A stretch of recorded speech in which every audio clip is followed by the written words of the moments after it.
frontière dès le commencement. Il joue pénal en ligne contre les personnes qui sont identifiées pour être candidats et qui sont nommées par le parti. Mais c'est vraiment la population choquée. La population choquée pour deux raisons. Le manque de respect des institutions. Pour la première fois, depuis que Maurice est une république, pour la première fois, vous avez un gouvernement cachotique. Il y a deux questions qui viennent dans l'esprit.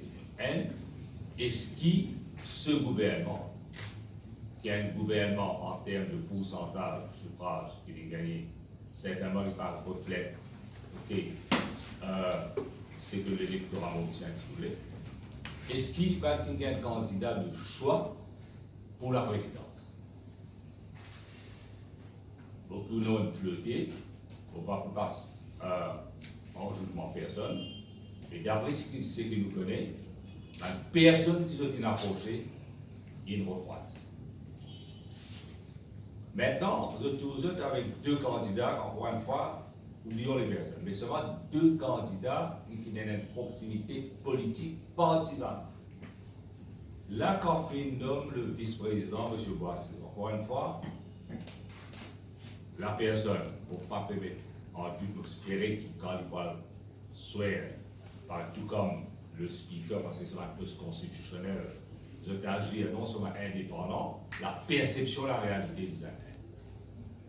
Mais le problème, c'est que dans le passé, la présidence fit traîner, on servir le mot, on pèse le mot, et dans une controverse. Et ça, sous ce gouvernement. C'est vrai, aujourd'hui, il y a un nouveau gouvernement, mais il y a une permanence dans sa gouvernement. Une permanence de controverse, et là, il y a un risque et le péril, parce que le danger, c'est que, avec pétition électorale qui est là, devant la Cour, et challenge dans beaucoup de circonscriptions, un des 20 circonscriptions, c'est le numéro 17. Et quand on challenge une pétition, au cause de correction ou un camarade avocat qui est là, le candidat doit correspondre.